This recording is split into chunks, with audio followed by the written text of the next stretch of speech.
I really want to have a heart-to-heart about certain lifestyle choices that I've made. We've all seen the most recent political climate as it relates to the election, and it seems like women, we always seem to be the brunt of some kind of attack, and I don't really understand why. But when J.D. Vance said this, saying is that we're effectively run in this country via the Democrats, via our corporate oligarchs, by a bunch of childless cat ladies who are miserable at their own lives and the choices that they've made, and so they want to make the rest of the country miserable too. And it's just a basic fact. You look at Kamala Harris, Pete Buttigieg, AOC, the entire future of the Democrats is controlled by people without children. And how does it make any sense that we've turned our country over to people who don't really have a direct stake in it? Drink the coffee, it'll make you feel better. Okay. So real quick, if you don't know who this is Melyssa Ford. This is also her podcast, Hot and Bothered. The title of this video is Childless Cat Lady, full episode, Hot and Bothered. Now, for the amount of people that have asked me to react to this, I can only imagine that one of the things they wanted me to notice was that glass and the lack of coffee inside of it. Miss Coffee, we're going to talk to our AI system, Miss Coffee. Could you tell us a little bit about Melyssa Ford? Who is she? Melyssa Ford is a Canadian media personality, actress, and former model who gained fame in the late 1990s and early 2000s as a prominent video vixen in hip-hop music videos. Known for her striking beauty and charisma, she appeared in videos for high-profile artists such as Jay-Z, Usher, and Ludacris. Her roles in these videos earned her the nickname Jessica Rabbit, referencing her resemblance to the iconic animated character. Ford appeared in music videos during the peak of the video vixen era, establishing herself as one of the most recognizable faces in hip-hop culture. Wow. And so she's got some really great accomplishments. I haven't seen this video. I don't know what she's going to address, but from the beginning, she's talking about mistakes I've made as a woman, and we see the boxed why, right? So we can only imagine it's going to get crazy going forward. Let's get it. Also, that J.D. Vance comment was really triggering to a lot of chicks. In fact, I remember them asking Trump about that comment made by J.D. Vance of specifically, I think it was targeted towards Kamala Harris and how she didn't have any children. Can somebody who has never had children properly care for a country or specifically understand the issues that families face who are worried about nuances within family structure, family life, and what their children will have to face in the future? And maybe the better question is, should this country be ran by childless cat ladies? It looks like we're about to find out. At first I was offended. And then when I thought about it, I really just had to laugh because never been married, childless cat ladies. Honestly, that sounds like a dream come true to me. I don't know, like solitude, really, my own choices, and animals that love me. Oh my God, somebody, call the cops. This sounds awful. But anyways, I know that I'm not the only one that felt that their life choices were put under attack. So this episode is called I Am 48, I Am Child Free, and I've never been married. And guess what? That's okay. This is going to be good. I never made it down the aisle, but I have been engaged in the past. How many engagements? I would say 2.5. Let's start with the 0.5 since that was the first one. I was involved with a man who loved me. Right. He was good looking. He was tall. He was charismatic, gregarious. Everybody loved him. My mom loved him. My sister loved him. My niece loved him. My friends loved him. Everybody loved him. But there was something inside of me that just said, this is not perfect. It's the furthest thing from perfect. He would say things like, how am I going to do this? We're 3 minutes in and she's talking about this is not perfect. I can't cut it. I can't keep pausing it. I have to let her talk. I'm going to have to remember all these points. Are you guys still here following? This is insane. Nobody's ever going to love you the way that I love you. And I believed him. I wrestled with this internal sense of guilt. I wrestled with the guilt of honestly wanting to be free, honestly wanting to live my life and to date and to experience other men. There we go. There we go. I promised I wasn't, but let's keep it real. Experience other men, right? Wanted variety. Missed the streets. Oof, man. Is the coffee all right? No, the coffee is not all right. And to experience other things and other places. I just wanted to live my life. I had moved to New York from Toronto, a totally different country, with $25, 2 suitcases, and a one-way ticket. I didn't have permission from my country to leave. I didn't have permission from this country to be here. And I was making things happen for myself at a very, very rapid pace. And so to find myself inside of a relationship that felt so stifling at this very young age and not having the vocabulary to speak up for myself and articulate that somebody who loves you would not say those things to you. They wouldn't say that nobody will ever love you the way that I love you, because that indicates that there's a part of me that's broken or there's a part of me that's unlovable. But I didn't know how to articulate this. So I stayed in this relationship that I was wildly unhappy in for approximately 3.5 years, close to 4. And I have to admit, I was not faithful in this relationship. I see why you guys want me to watch this. Why did you guys have to do this to me, man? I was having a good weekend.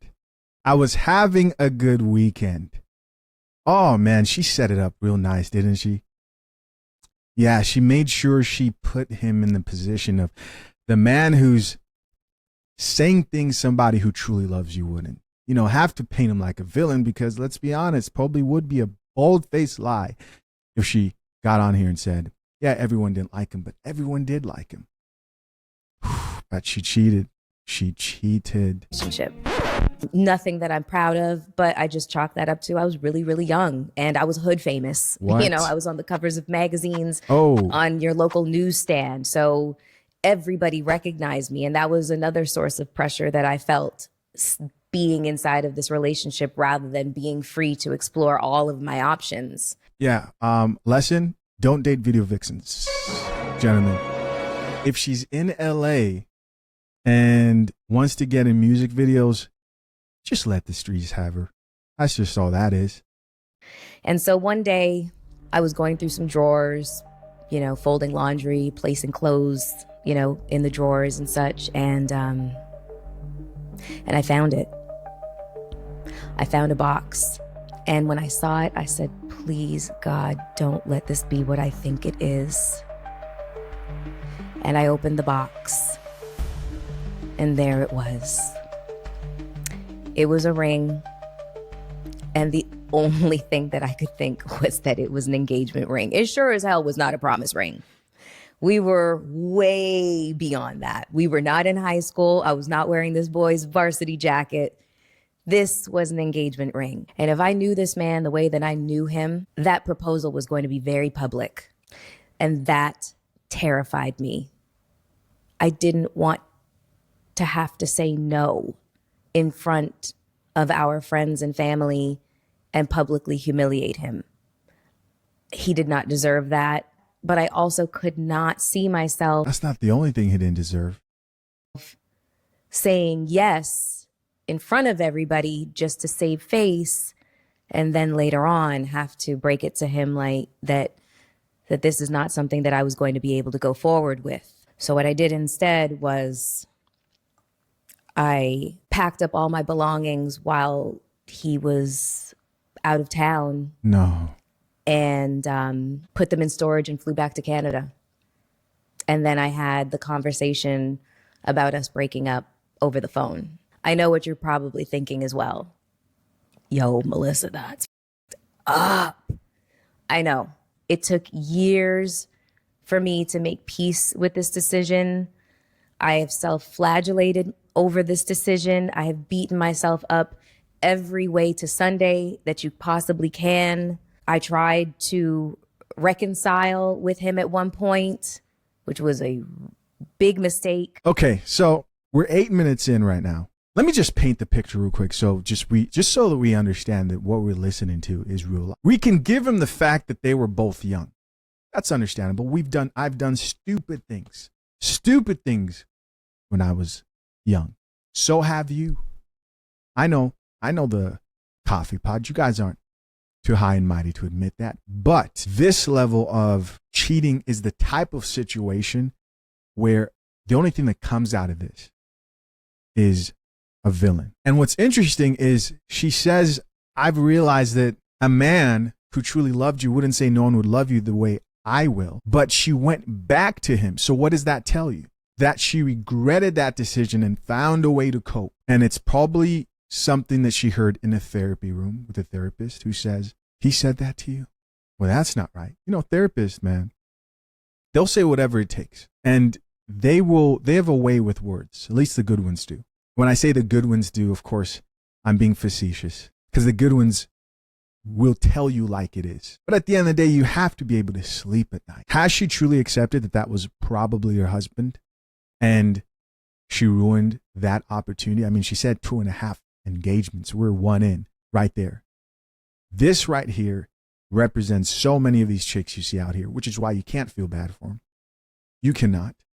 They had plenty of opportunities with other men who they decided to turn down. That's not the worst part. The worst part of this whole situation is, while one man is saving up money to buy a ring is expensive, especially if it's a nice one. Knowing the position she was in, knowing how young he was, he probably couldn't afford it. Maybe he could, I don't know, was he some rich kid? Doesn't sound like it. I think she would have mentioned that. Regardless, he got the ring.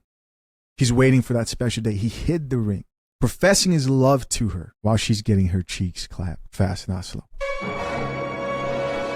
And that there is the most painful part of this whole situation. Let's keep listening. That is the 0.5. I had an ugly duckling phase. Shh, don't tell anybody. I destroyed all the pictures, so there's no proof. Before I became a video model and a model, and I was like known as the brain amongst all my friends.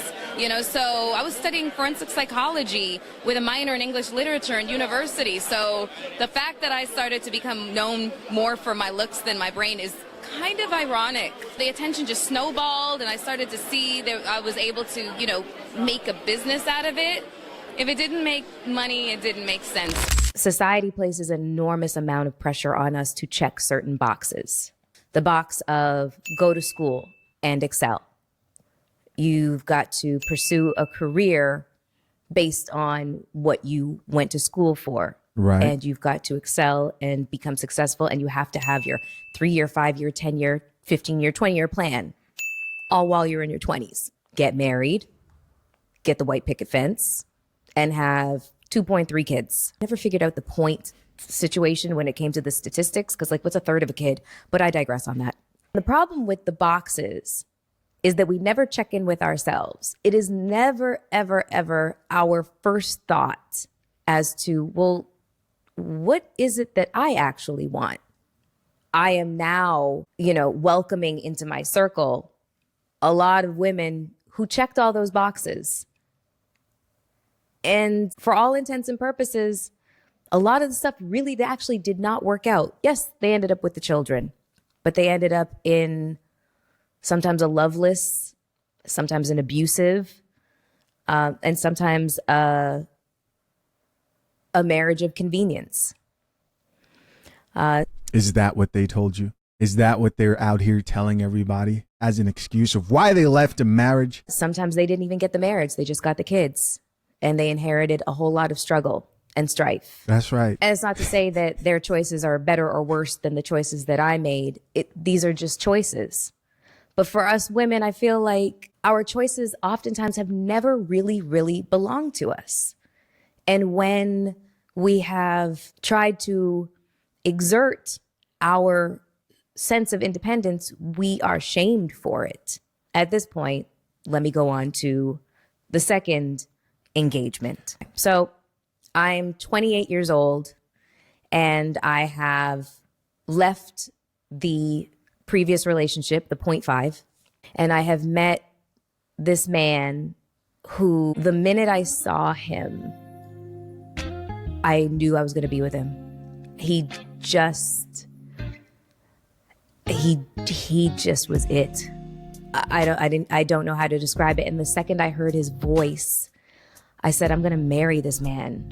I don't know what it was. Like, it just, Don't forget that. I'm going to marry this man. I haven't watched this video, but I assure you later on, she will say something along the lines of, no regrets. It was never my intention, or maybe not that, but there'll be some type of cope that will make it sound like marriage wasn't the original goal. All right. Just don't forget that part. She should stop pausing it. It's too late. It's too late. You shouldn't have sent me the video. he had this Louisiana drawl. It's my favorite Southern accent. He was huge, like 6'1", 246 pounds of hulking muscle. He had skin the color of like red clay. He had this thick neck, big round head. He had this crooked tooth that drove me wild. His flaws were like manna from heaven for me. And I loved his dirty draws, and I could just sleep in his armpit right after he'd played a game of like pickup basketball. That is how much I loved this man. Is this the dude you were cheating with? Just curious. Just asking questions we're all thinking about. And our courtship was a whirlwind. Wined and dined me. He bought me lovely, lovely gifts. I'd wake up to those baby blue Tiffany boxes just laid on the pillow right next to me. We could go to my favorite store, and as long as I put on a little fashion show for him, everything I wanted I could get. But when I say that the gifts really mattered nothing to me, it was this man. He was the gift to me. That's just the fact. And we were 6 months into our relationship when the first sign of trouble appeared. I was in Denver for All-Star Weekend, and I was working for BET at the time. So I had a lot of responsibilities. I had to make a lot of appearances. I had to interview a lot of people. Right. And a lot of those people were athletes, and he was back home. And I did not cheat again? know that he was jealous. It didn't even cross my mind. And so when I got home after an event and I was perturbed by, an interaction with a strange man at a party that I had been at, he'd said something vile to me and it hurt my feelings. And all I wanted was to be comforted. And so I went back to my hotel room and I called my boyfriend and I just asked him to just tell me that he thought that I was beautiful and that he loved me. And he didn't do that. He just pressured me to tell him what happened. Why are you asking me to do this? And so I told him what happened, and he responded by saying, why would I want to date such a weak that would be that offended by what some strange guy has to say to her? There's just no way that he just said that to me. I'm sorry, what? And he said, you heard me. And I said, I'm really confused right now. And he was like, I'm sure you are. I felt like I was talking to a stranger. There's no way that this was the person that I had just spent the last 6 months with, completely absorbed with, and in the throes of like love and ecstasy with. And I said, I'm glad that I'm finding out who you really actually are now rather than later. He said, yeah, I'm sure you are. Click. And hung up the phone on me. I cried myself to sleep that night. Okay. First things first. Great storyteller. Right? We have to give Melyssa Ford props for that. She's good at that. But you got to hear me out here for a second, man. Hear where I'm coming from just for a second. Sounds like the other guy was better. should have probably stayed with the other dude. You feel me? Right? That's one. How dare you say that, Shisha? Hey, it's online. You are allowed to give your opinion, right? You're allowed to give your opinion. Two, second part. And this, I think most men will understand. I don't think he reacted the right way at all. I think that's a man who did not know how to react to that without being too emotional about it. And his reaction was wrong, right? That he was turning up for nothing, right? Well, you didn't have to turn up the way he did. Now, with that being said, I understand why he might have a problem with that. Because what she's talking about there is there was a man, because it wasn't a woman. There was a man who she said that there was some interaction that happened, or somebody said something. Maybe she didn't give the actual gender, but most likely it was a dude. And she wanted him to say, her man.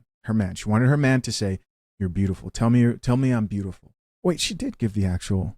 She gave the actual. Hold on a second. Where are we at? Give me a second. Interview a lot of people. That he just pressured me to tell him what happened. Why are you asking me to do this? And so I told him what happened, and he responded by saying, "Why would I want to date such a weak Yeah, that's crazy. that would be that offended by what some strange guy has to say to her?" There it is. There's just There no it way is. There it is.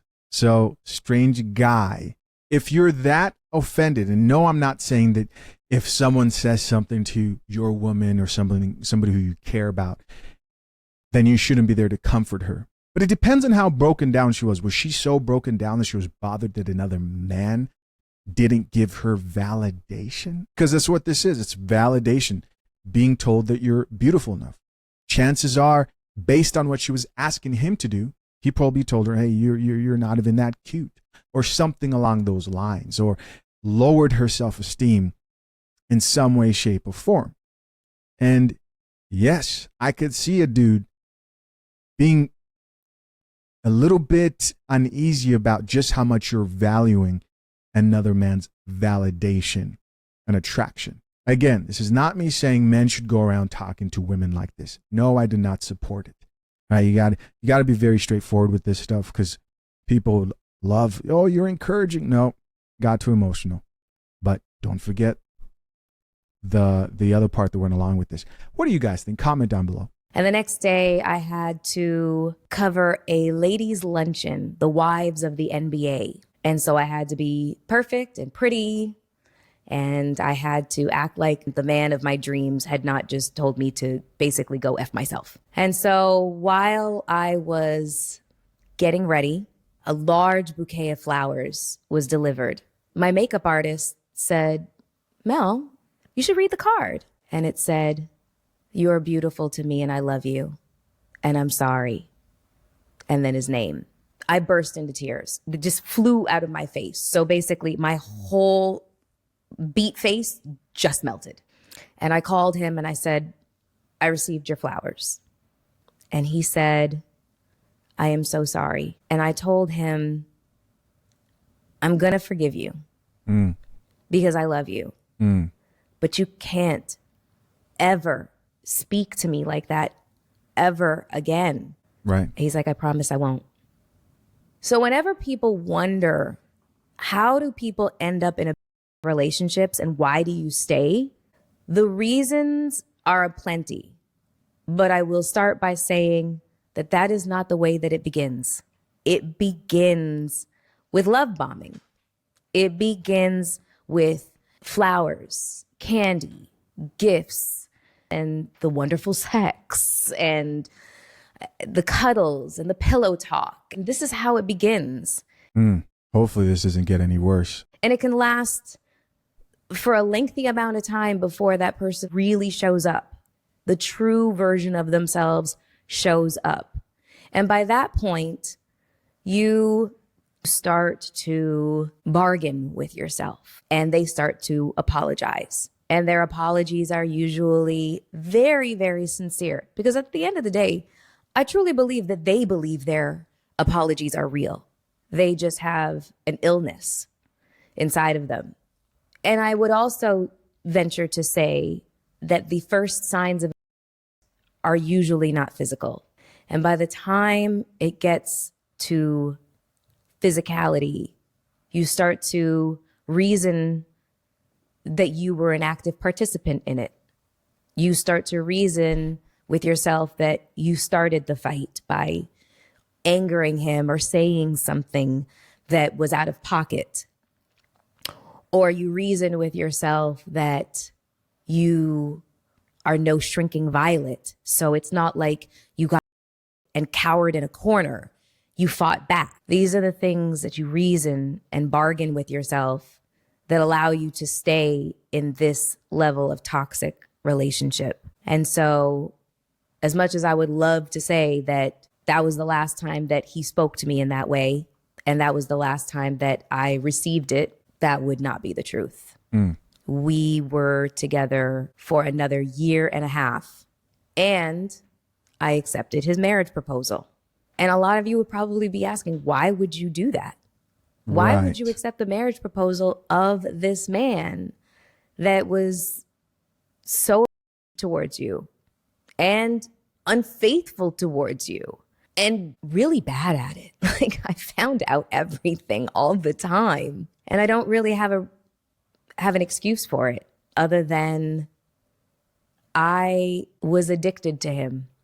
Was working at BET at the time when we were dating, and more than once observations were made about on my body and how skinny I was getting, obviously from the stress.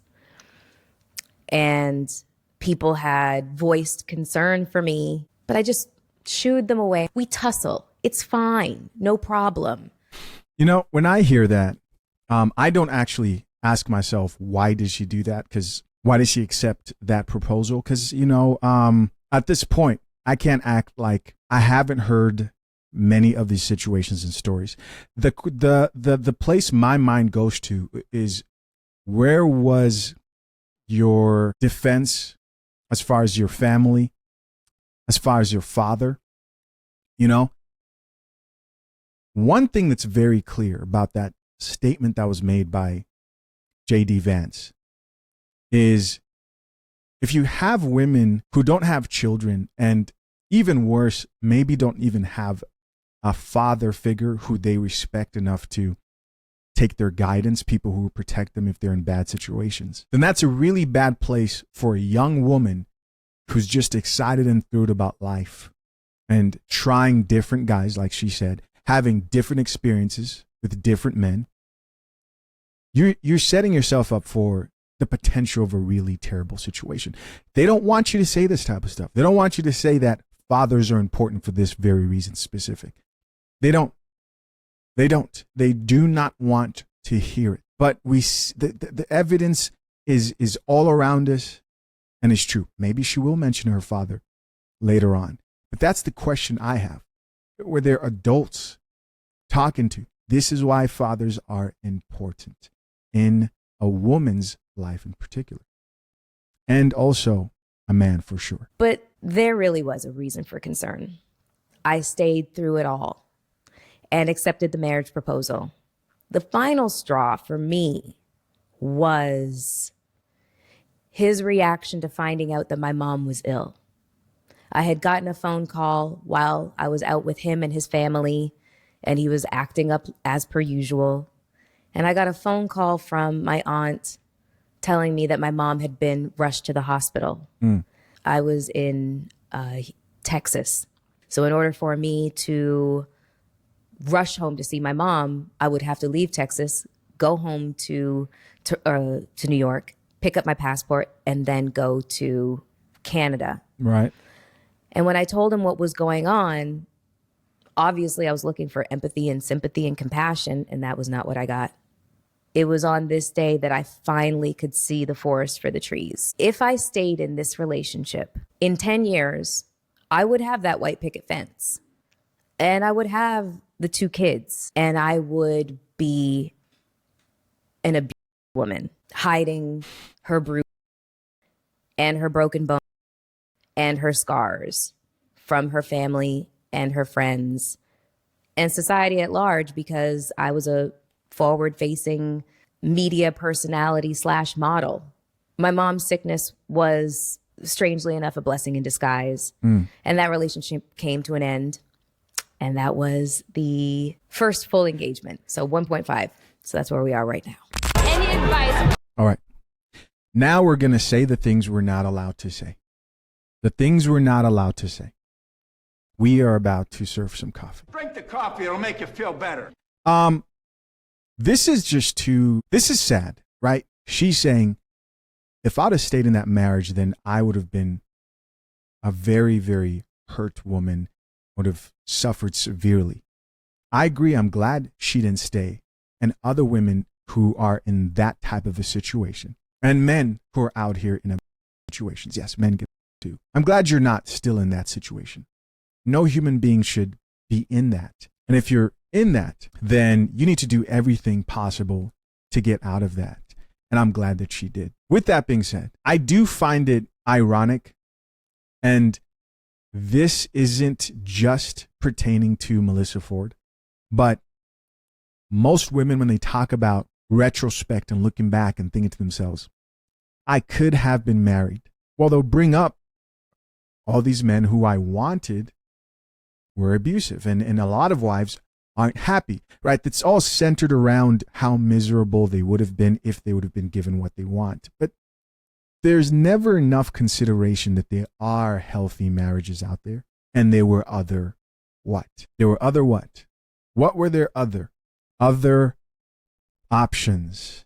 Yes, I know you don't want that coffee. I would not drink bean juice. You don't drink bean juice. You don't drink bean juice. But there were other options. That's what you're not allowed to say. How dare you? How dare you bring up other options? How dare you bring up the first guy who maybe wasn't an ideal husband, but probably was better than that? I don't wish this on anybody. I don't think this is something anyone should have to go through. And I'm glad that she got out. What do you guys think? Comment down below.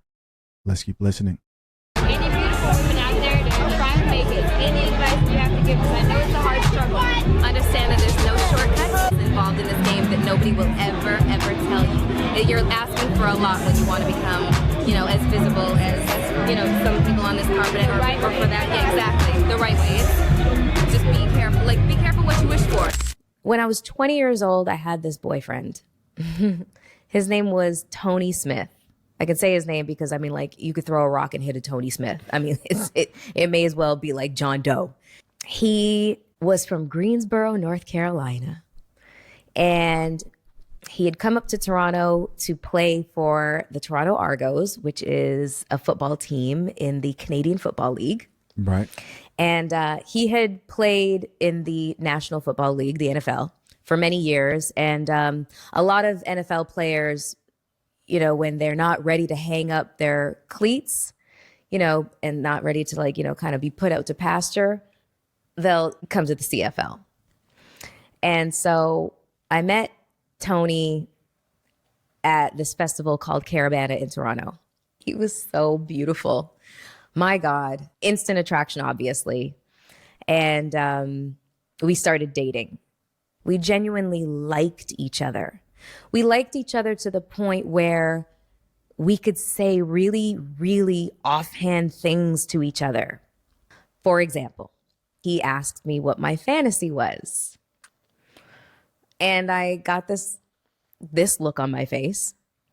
And I said, well, a fantasy would be, I guess, a menage with me and you and somebody else. And he was like, another woman? I said, no, with another guy. And he was like, really? He was like, do you have an idea as to who this guy is? I said, yeah. He's like, really? You have to tell me. I said, it's your best friend.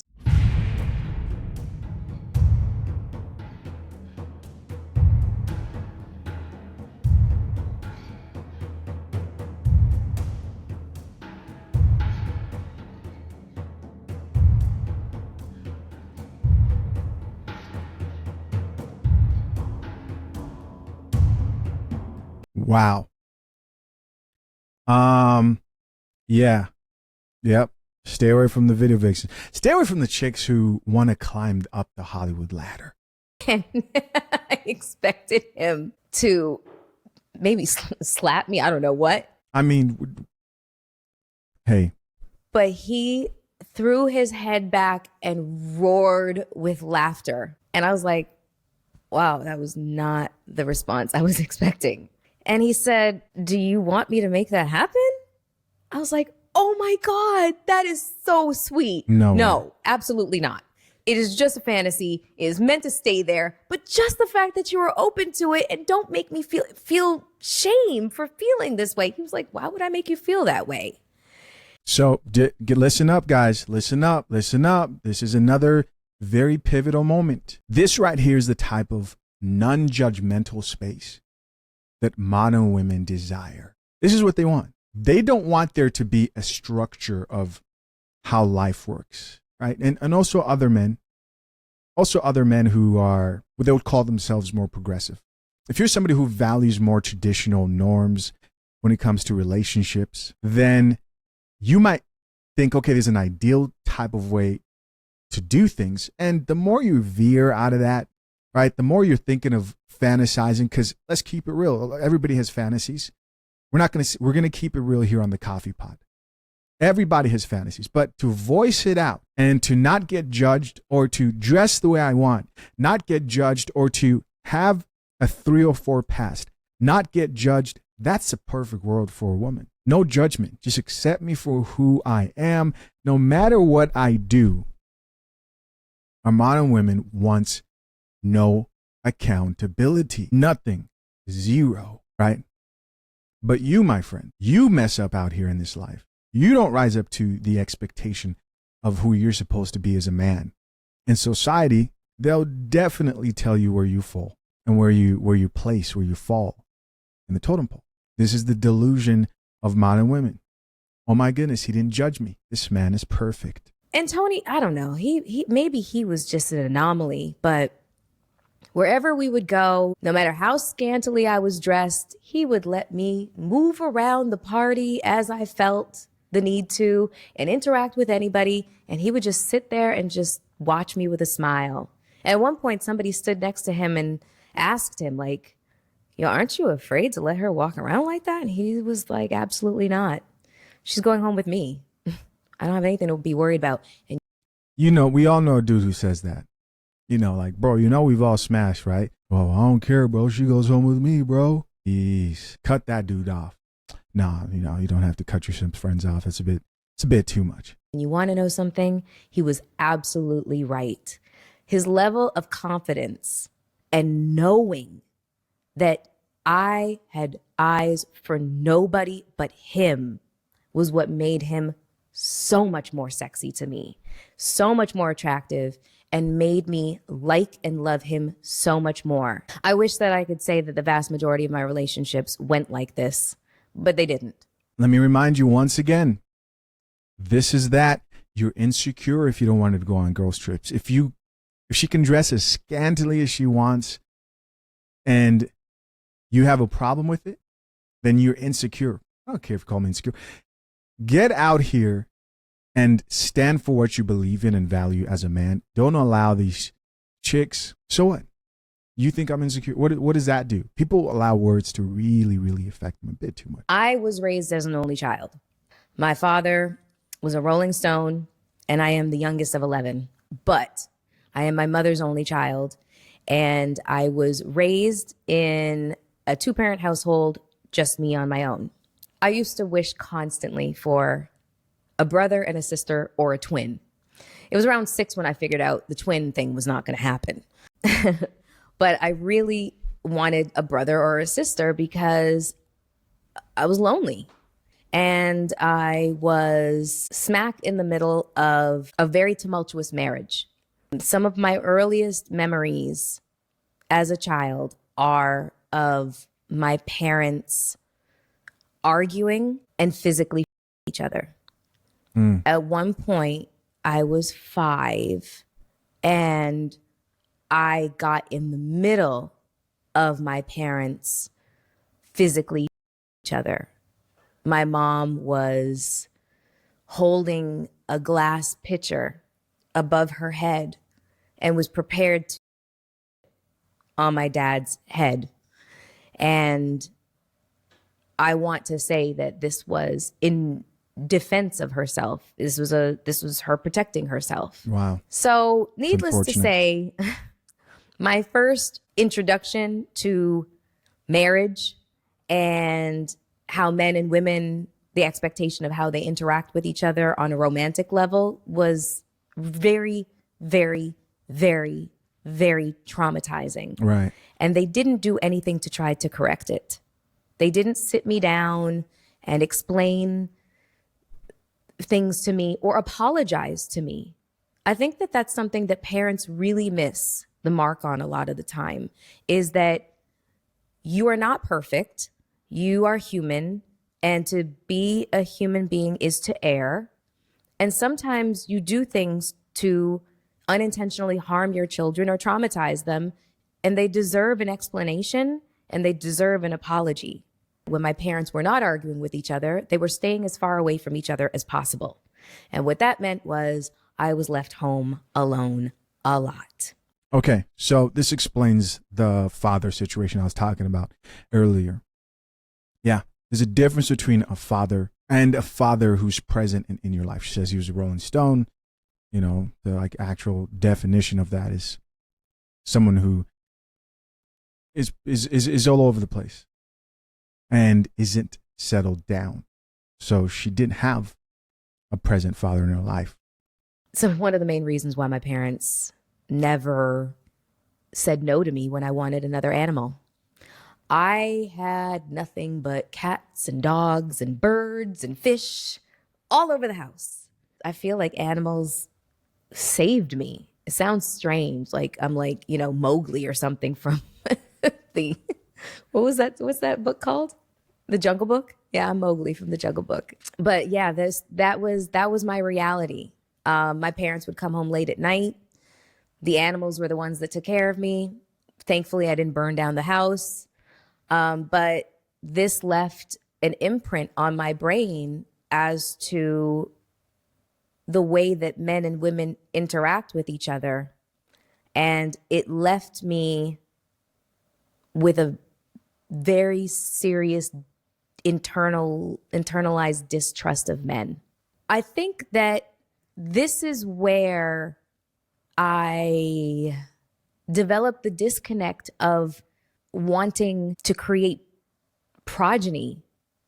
I just did not feel that urge like other women have to have children.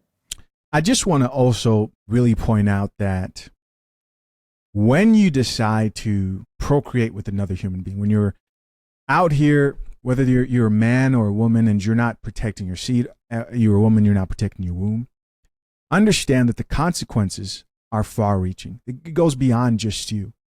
Here's a perfect example. Her parents were not healthy. And this is not to say, because here's the people don't understand nuance, right? Are you saying she should have never been born? Relax, please calm down. What I'm saying is understand that the person you choose, if you are at this moment and you're lucky enough to not have made the mistake of picking somebody who's putting you through that type of hell and giving them your womb as a woman, or if you're a man out here and you're just planting seeds all over the place and not realizing the chicks who you're dealing with could be the end of you, then you could end up in this exact same situation. But even worse than that, your children will also suffer. The next generation also suffers. And that will be acknowledged whether people, at least on the coffee pod, like it or not. People need to talk about that more. A lot of trauma is experienced when people are young. In fact, a lot of trauma that people deal with when they're older usually comes from shit that they dealt with when they were younger. Because that's the age where you're not able to ration things out in your head. And you're not able to realize that, like, oh, this isn't normal until you go out and you're exposed to more and you're like, okay, so that was crazy. All right, let's keep listening. And it is definitely intertwined with what I witnessed from a very early age as to my parents and their dysfunction. I ended up getting an IUD implanted in my uterus. And when I say that sucker was Fort Knox, nothing was getting through that mofo. And it stayed in so long that it ultimately made the decision for me.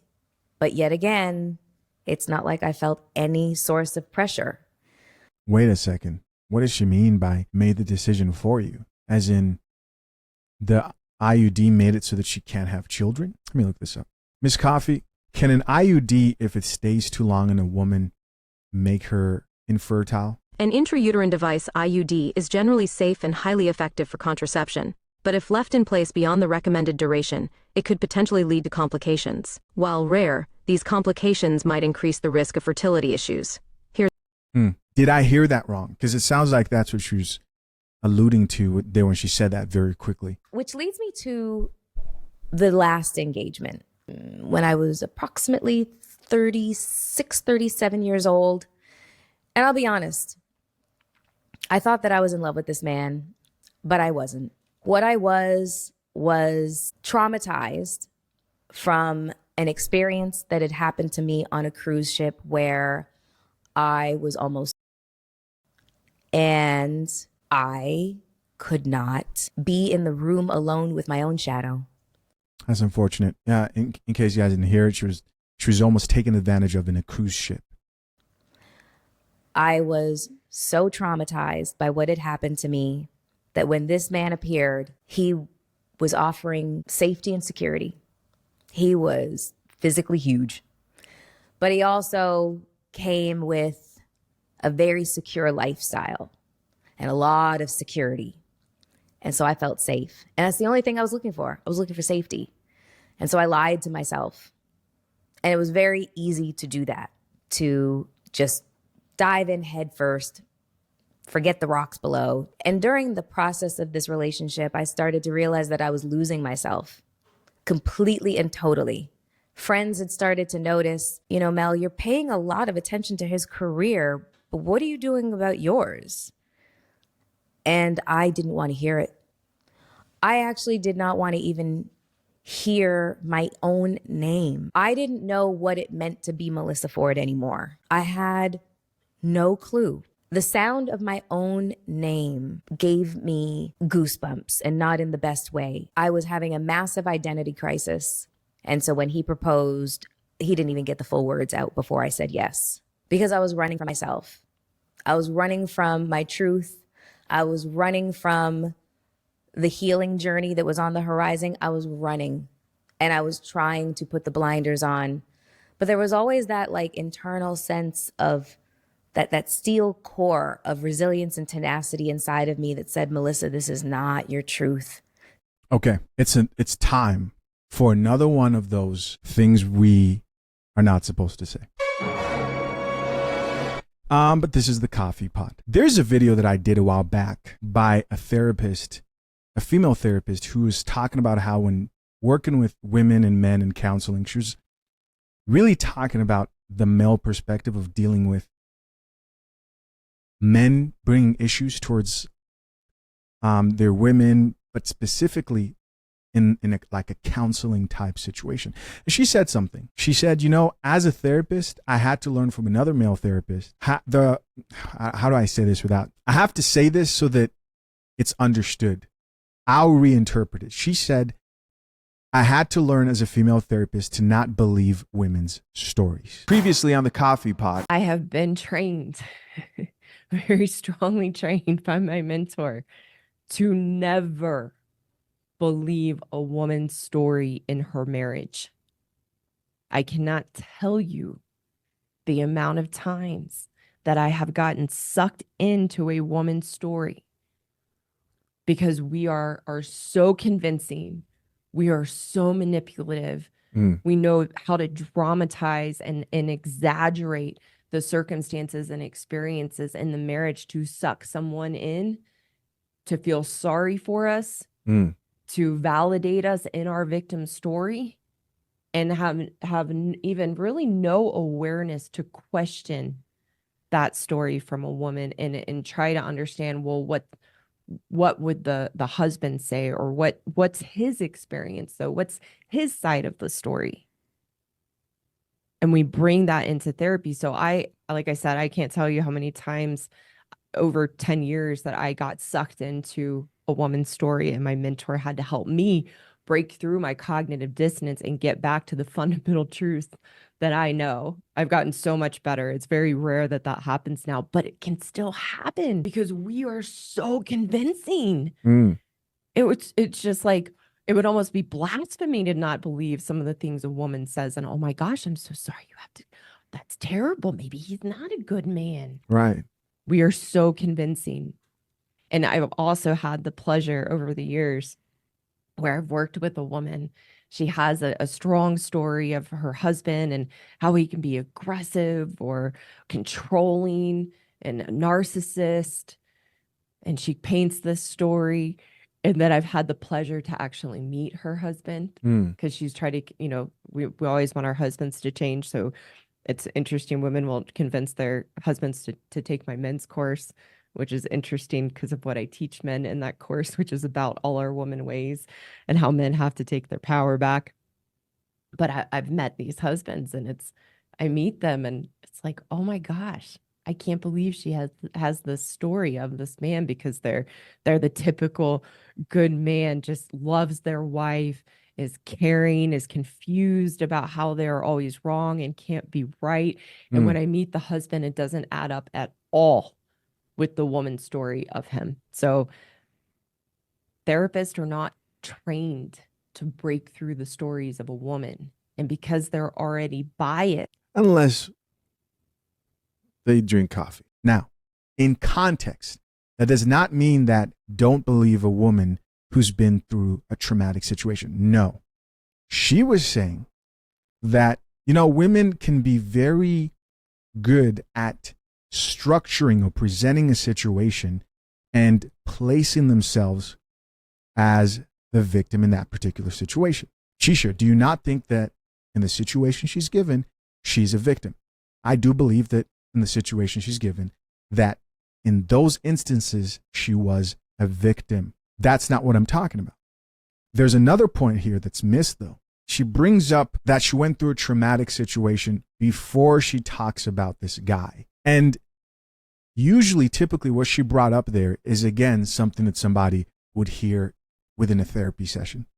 Why did I choose that guy? That's something that you look back on in retrospect, be like, okay, I felt safe around him.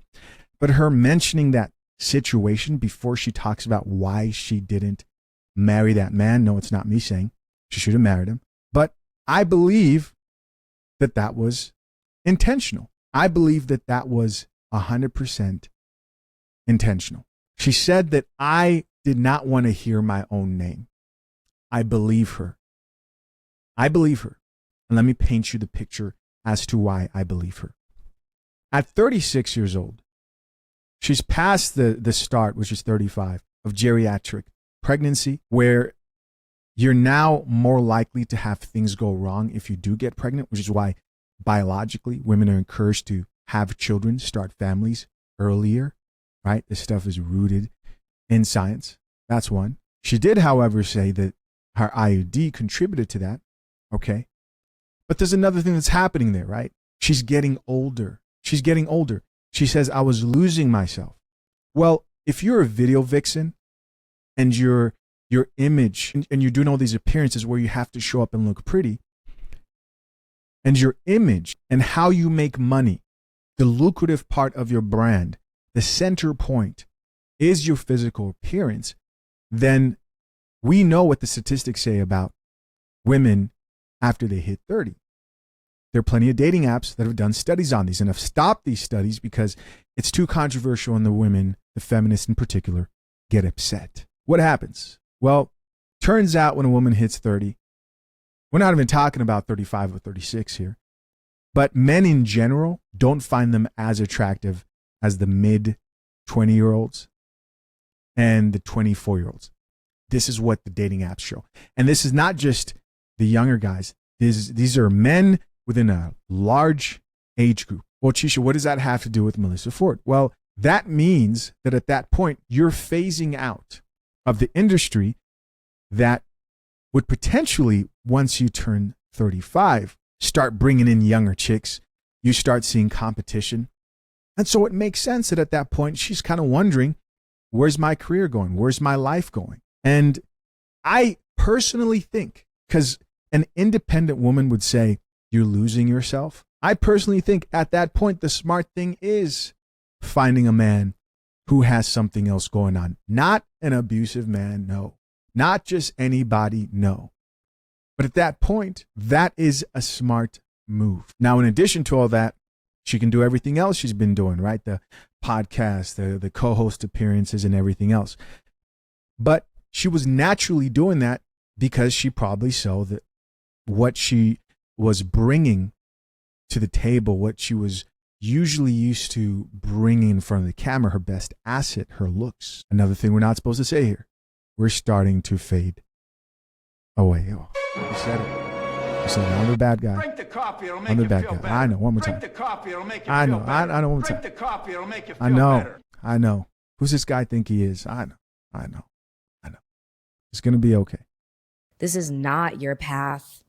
This is not it. And as scary as it was to keep trying to align myself with my internal compass, obviously, you know, you make all these decisions, but it's got to bring you back pointing due north, which leads me to where I am now, 48, child-free, and never been married. And honestly, with zero regrets. Did you ever decide to free? Zero? Now that's a ranch thrown into the whole situation. You don't regret anything, nothing you just said? Didn't I say that earlier? The no regrets, that it was coming? How did I know? I said, I'm going to marry this man. I don't know what it was. Like, it just, Don't forget that. I'm going to marry this man. I haven't watched this video, but I assure you later on, she will say something along the lines of no regrets. It was never my intention or maybe not that, but there'll be some type of cope that will make it sound like marriage wasn't the original goal, but zero regrets. So listen, this is what you're not allowed to say. You're not allowed to say, oh, this is that. I can't believe you. There's no regrets. No regrets means that there's nothing I wish I would have done different. If I would have done it again, I'd have done it the exact same way. Unless if we're looking at two different interpretations of what that means. I do not have zero regret. And you don't have to live your life like anybody else other than yourself. But zero regrets is like something modern chicks say, which I believe is like the ultimate cope. In all honesty, this is sad. It is very sad. Freeze your eggs? Yeah, the freezing eggs conversation came up around mid-30s. Wait, amongst what happened? North, which leads me to where I am now, 48, child-free, and never been married. And honestly, with zero regrets. Did you ever decide to freeze your eggs? Yeah, the freezing eggs conversation came up around mid-30s amongst myself and my girlfriends. It became something that just was a very trendy conversation to have. But if you know anything about freezing eggs, first of all, it's extraordinarily expensive. Cost prohibitive. I was in the entertainment industry, and this is the way the entertainment industry goes. Feast, famine, feast, famine, feast, famine. Sometimes you're living high on the hog, Right. and other times you are eating Ritz crackers and eating out of cans of tuna. A lot of times it's freelance work. You don't know when your next paycheck is going to come. And sometimes you will go a whole year without a job and you are fighting to make ends meet and stretching $10,000 to last over the course of 6 months to a year. So freezing your eggs was a luxury. And now what we know about Freezing your eggs is still a luxury. It's still a luxury. Most women can't. Let me see. Miss Coffee, how much does it cost to freeze eggs? Just give me like a general answer. Short and brief, please. Egg freezing generally costs between $6,000 to $15,000 per cycle, excluding medication costs, which can add an additional $2,000 to $5,000. Annual storage fees typically range from $500 to $1,000. So you've got the cycles, $60,000, $15,000. And if you pick like a middle range there, and we say $10,000, and then you have the additional fees for medication, $2,000 to $5,000. Right there, we're already at $15,000, and then now the storage for it. It is not cheap. It is not cheap at all. About egg freezing is that it's not a guarantee that And it's any not a one of them guarantee. is going to be viable, or that even when they're implanted in your uterus, that they're going to, that it's going to take. So it really is a crapshoot. And it's also an extraordinarily painful process. When I said that God is not a woman, I mean it, because there is no way that a woman would put us through everything that we have to go through just to manifest our so-called fairy tales. So now we're coming after God. This is a very feminist way of looking at God, by the way. Most feminist women and modern women who really are like claim the independent feminist flag, they really don't like the concept of a father. They don't like the concept of a God who is a father. The way the Bible writes it, they're upset about it. They don't like that the Bible talks about how a woman is supposed to submit to a man. All that, right? They're against it, don't like it. And the question here is, when does life work the best for women? When they follow those standards, or when they do things their way with no regrets? I'll let you answer that question. That's it. Let's keep it. Or our fairy tale ending. The choices that I ended up not making, pursuit of marriage and kids and that sort of thing, it wouldn't have cost me anything by way of, disapproval of family. My mother was raised Catholic. She was a day girl in a convent. Her parents were from the Eastern European bloc. She lived in Europe until she was 15 years old when her family immigrated to Canada, and her mother died shortly after they had immigrated. My mother was 15, almost 16 years old. And my mother ended up meeting my godmother in the same high school, in the same grade as I met my best friend, but 30 years apart, which is so cute and so funny. And when they met, they're both from the old country, and they'd both been raised Catholic. They both said to each other, let's make a pact. If we ever have female children, we're not going to raise them Catholic. There's something about Catholicism that makes women feel like they're second-class citizens, like they are there for that marriage is a sacrament, and it's a holy sacrament, and you are there to obey your husband without any, consideration as to what you may need, what you may feel, what you may want. And they had seen their mothers and their grandmothers and their aunts live lives that did not belong to them, and they decided that that was not the lives that they were going to give their female children. That is disingenuous. And I'm not here to talk about any particular religion in specific, but if you're basing this off biblical principles, then yes.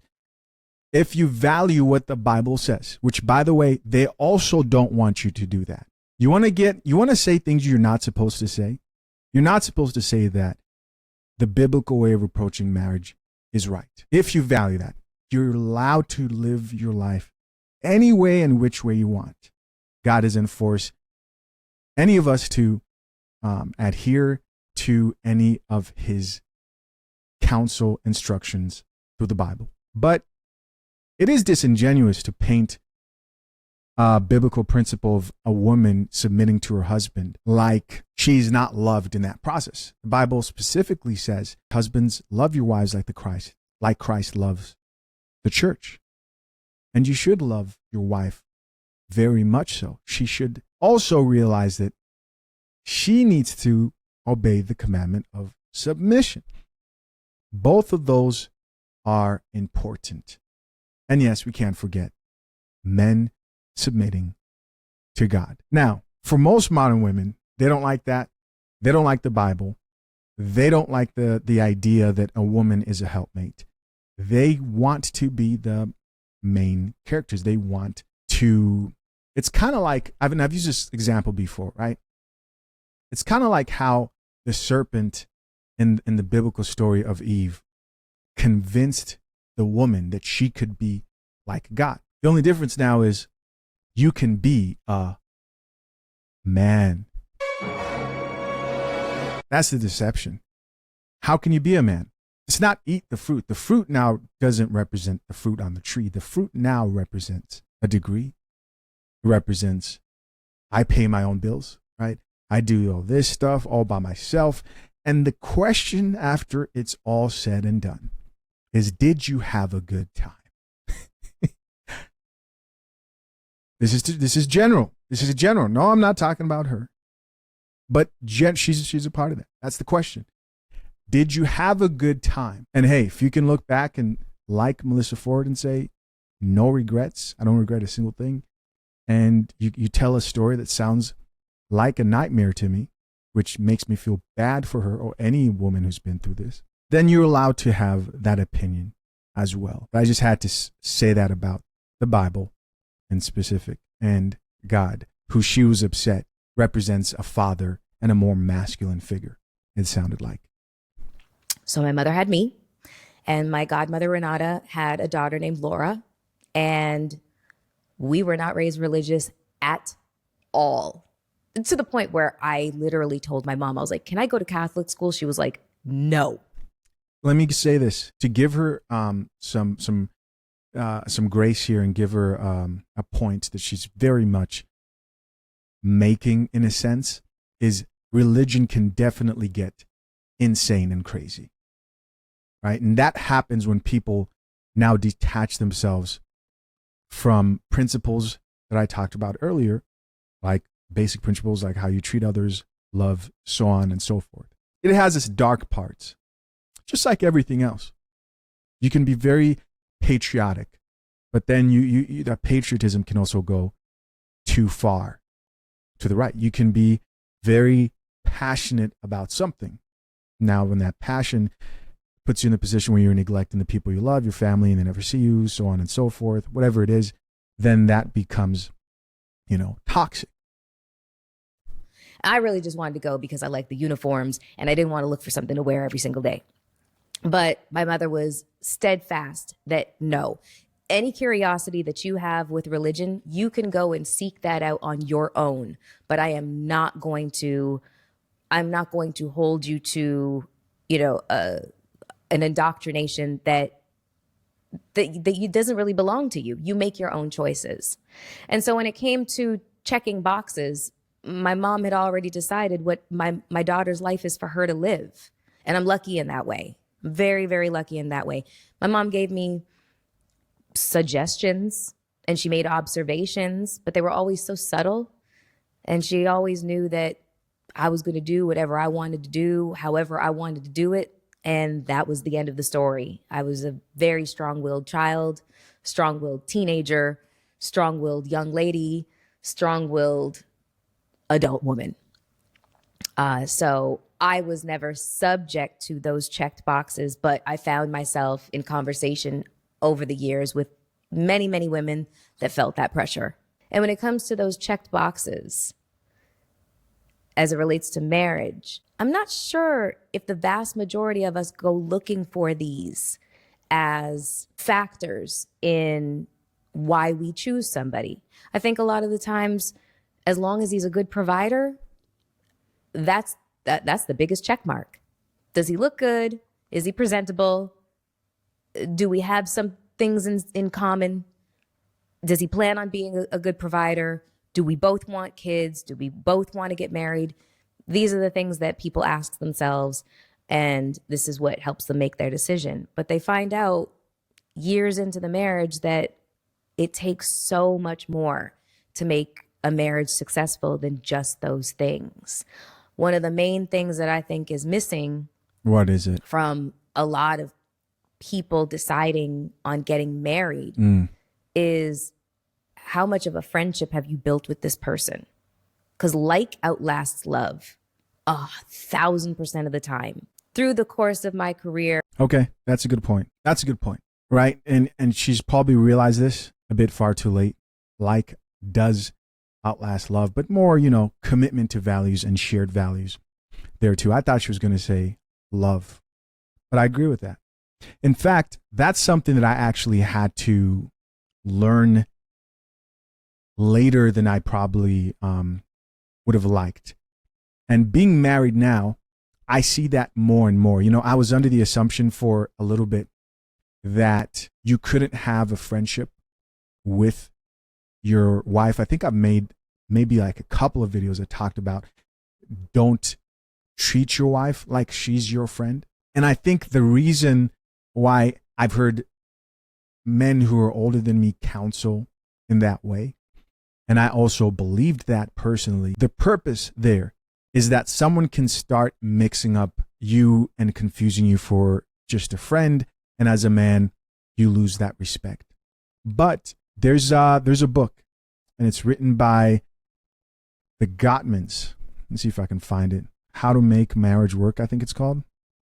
If you're soon to be married, engaged, that's a book I would suggest. Definitely helps.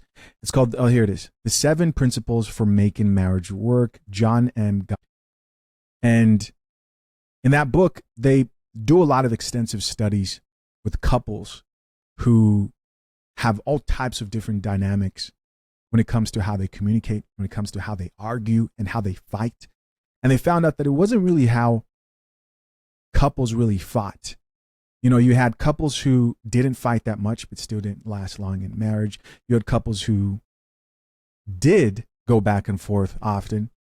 But the one thing they realized is these couples that lasted didn't grow apart over time. Sure, you can interject right now and say something off the wall like, you can't control another person. It could fail at any time. Yes. Anything can happen at any time. Right.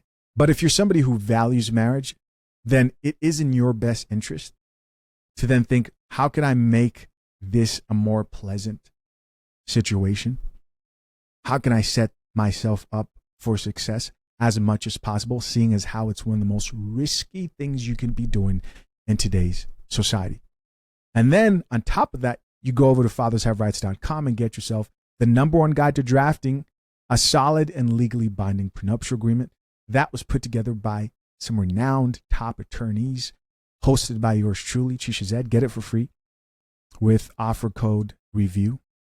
Go check that out. Then you want to look at ways you can make the marriage last as long as humanly possible, which is interesting. James Sexton, who's one of the attorneys at fathershaverights.com, who introduces the legal information, he says marriage is one of the only things we hope ends in death, right? So you hope and you wish, I hope I die with this person.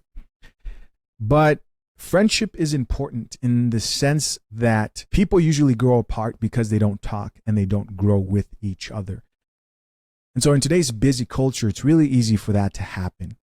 And it's important to go out of your way to make sure that you're checking in with your significant other. You have to intentionally do this. You have to ask the person where their mind's at, how things are going. Because if you don't, then someone's mind could be in a whole different place. And finally, the moment you realize that things are effed up is within a therapy session, and people usually say, at that point, it's way too late. Or, God forbid, she goes on TikTok and she's telling everybody what she's really thinking, like these chicks are doing today. So, yes, friendship is important. And yes, you can maintain friendship without losing respect. And just life in general. I have spoken to so many successfully married couples, and success means that they still like each other decades later. That's success. They still wake up and want to participate in this partnership. That is success. And that's what they say, that like is more substantial than love. And looking back on my relationships, I realized that like was not high on my list of priorities. And that's probably the reason for failures. So before I sign off. All right, so that's everything. I think I've said everything I could pretty much say. I'll say this also. If you're somebody who looks at this, and particularly if you're a chick who's like, I don't mind this. In fact, I think this is great. I don't mind replicating this in my own life, which she's gone through in her experiences. And I don't mind claiming childless cat lady. And in the end, I'm fine with it. Then go have a blast. I think that's your prerogative. You're definitely allowed to decide your own fate. I don't have a problem with people who know that I think it's great. I think it's better that people know they don't want families than end up with a child and then really can't take care of that child properly and treat that child like they somehow did them wrong. All right, that's what I think of when I look at this. A lot in here that I was very honest with. Overall, I wish her the best, and I hope she finds peace, and her podcast will take off because there are plenty of women out there with the exact same experience and story. Listen, guys, of course, I'm curious to know, what do you think? Leave your comments down below. I appreciate you always for checking out yet another episode of The Coffee Pod. Remember, fathershaverights.com for my men who are engaged or soon to be married. If you're going to get married, why wouldn't you want to know and have as much resources available to you as possible? Go over there and get the guide. Get the guide. There's an invaluable, you can do that, or you can go pay an attorney like $500 for a session, or you could get it for free at fathershaverights.com. Offer code REVIEW. And you can find out how to set up a solid and legally binding prenuptial agreement, or maybe you decide, hey, I don't want one, which is cool. That's a win in itself too. Consider joining Brew Brothers if you are a father and married. We actually have a guest that's going to be coming to Brew Brothers, and he's doing an introduction to cryptocurrency investing. This isn't anybody who's like proposing an investment opportunity or anything like that. No, this is just if you've thought of investing and wanted to get involved in it, and you've had questions about crypto, what it is, how you could get started. No opportunity for you, just all education. We have somebody coming in to talk about that who's been an expert in the industry for the past 7 years. Guys, till next time, I'm out. Peace.